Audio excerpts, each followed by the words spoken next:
Hey guys, and if you're new here, thanks for checking out the channel. Now, if you're one of those guys who've already subscribed and is waiting on content for this build, I want to let you know lots of cool stuff's coming. We're just getting the logistics. I've already got a full exhaust system, I got a power commander, and before we just threw it on there, I thought, hey, if we could find a local shop to work with us and get us some dyno numbers of before and after, but not just that, there are no maps that DynoJet's making for this bike yet other than the generic. So I said, hey, if we could get them to also build us a map to where we could find out exactly how much power we could get out of this exhaust and then build you guys a video of not just installing an exhaust, but giving you real numbers of how much power it's gonna give you. You know, I just thought that'd be a better way of doing it. Anyway, as far as the levers go, the reason we're here doing these levers, as well as you guys saw, we crashed it in the last video. We crashed it? You and the little mouse in your pocket there? Yeah, he's got jokes, doesn't he? Anyway, guys, I just want to let you know what's coming, so be patient. Lots of cool stuff's on the way. Are we talking all day, or are we gonna put some levers on? He's got a point. Let's round up some supplies. So to the old subscribers, I want to let you know Matt is going to be back. He just had to take some time out because he had another surgery on an old motorcycle injury. But I found this guy to fill in. I know he's like 100 years older and kind of chubby, but you know. Anyway, we're going to go and go over all the tools and the supplies that we're going to use.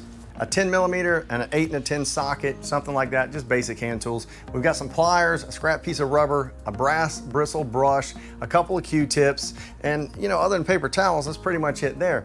So as far as the lubricant that we're gonna use on the levers, you know, this is as controversial a topic as politics is. I swear, if you ask 40 mechanics, you get 80 different answers. You know, if we had a street bike going, say, 10,000 miles a year in a low dust environment, a thin film of a conventional grease, probably what I'd use. We don't. We have a dirt bike. It's gonna be going through dust and dirt and mud, so I'm not gonna use something that's gonna attract that and then grind it into the lever. This is why we're using a dry graphite lube. Now, I don't wanna start a fight in the comments because again, everybody says something different. If you wanna use grandma's sewing machine oil, go for it. Just letting you know why we're using what we're using, and I'll put a link in the description if this is what you wanna try. Now, as far as the levers, we are using these cheaper Chinese levers. You know, we're working on a CRF 250F, not a Aprilia RXV or, you know, a Ducati or something like that. So I did buy an ASV lever so we could do a comparison and break these two down for you, but we're not gonna put that in this video. There'll be another video for that. Before we get started, we've got handlebar guards that are installed. We're gonna take those off so that we'll have a little bit more room.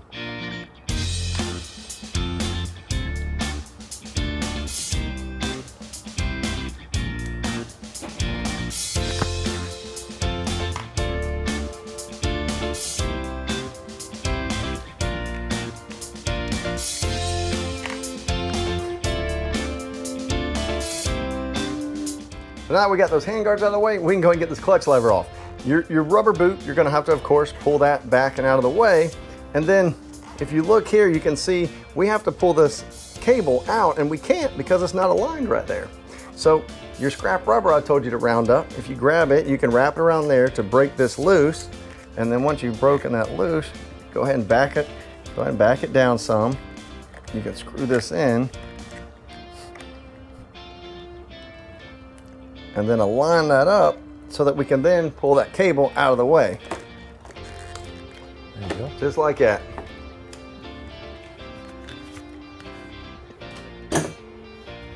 So now it's as simple as grabbing your two 10 millimeters. We're gonna take the lock nut off the bottom here. Get it out of the way, here it pops. And then just screw the bolt.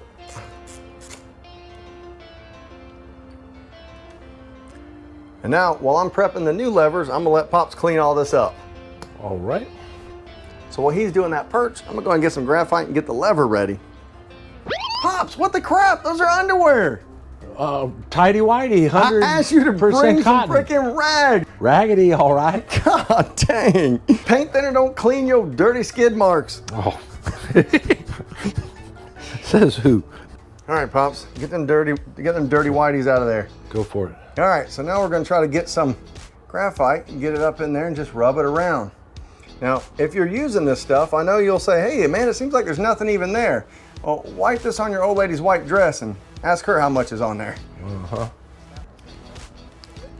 But I'm just gonna go ahead and set it in place. Get your 10 millimeter bolt. Now when you're tightening this bolt up, don't wrench the mess out of it. I've had a lot of people that I've seen that will tighten this bolt up so much it pinches that lever. All you want to do is snug this up. What keeps it from coming out is your lock nut that's on the bottom. You can put some thread locker on there if you don't have a lock nut on yours.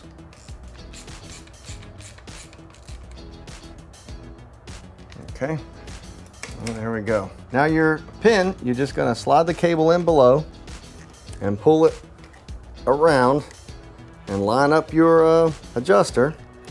Hopefully one of these cameras can get a close up and see that. And then set that in place. Now, once you've got it all together like this, we want to adjust this out, but make sure there's still some play in this lever. If not, you'll be asking us to do another video on how to rebuild your clutch.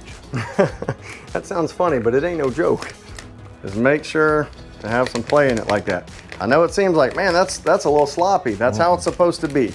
You want a little play. And then we're gonna get the lock ring. And then once you have that adjusted, you want to tighten that lock ring up like that. Grab your pliers with the little rubber so we're not marring it up, and then tighten that up so it can't back off, and then get your dust boot and pull back over it.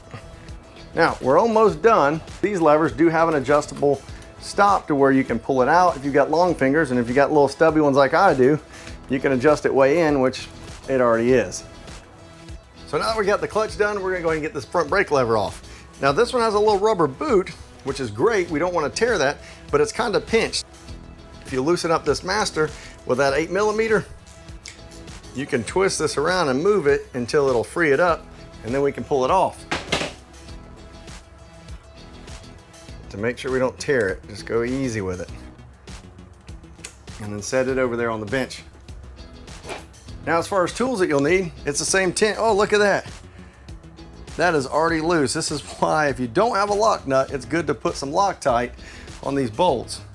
We can go ahead and get this top one off.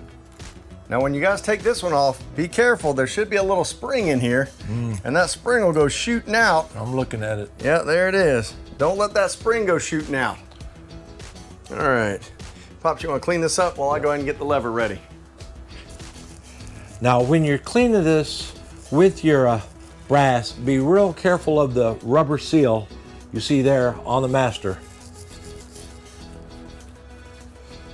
All right, so we're gonna go ahead and get some of this graphite. I'm gonna get it all up in here real well.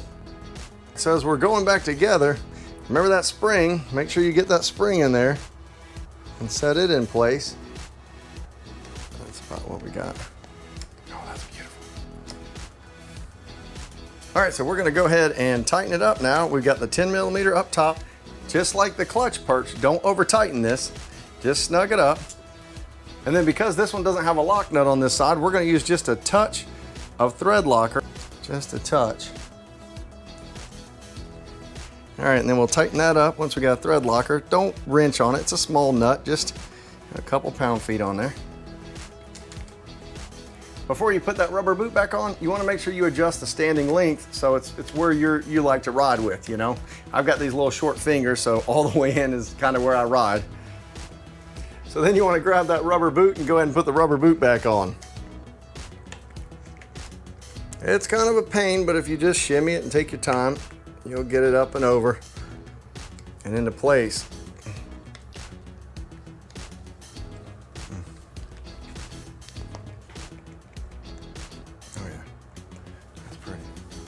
Now we're gonna set the master cylinder back where it goes and tighten these 8mm bolts up. And then we can wrap up by putting these hand guards back on.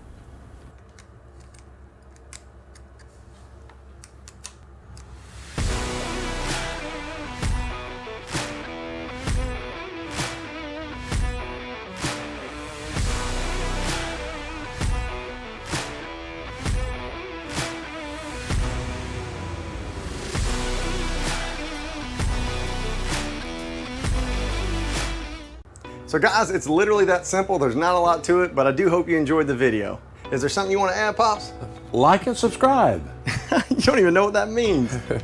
Oh, that sounded good. Hey, we do have some cool stuff coming though, so you guys should stay tuned. And until next time, guys, stay safe, stay happy, and never stop learning.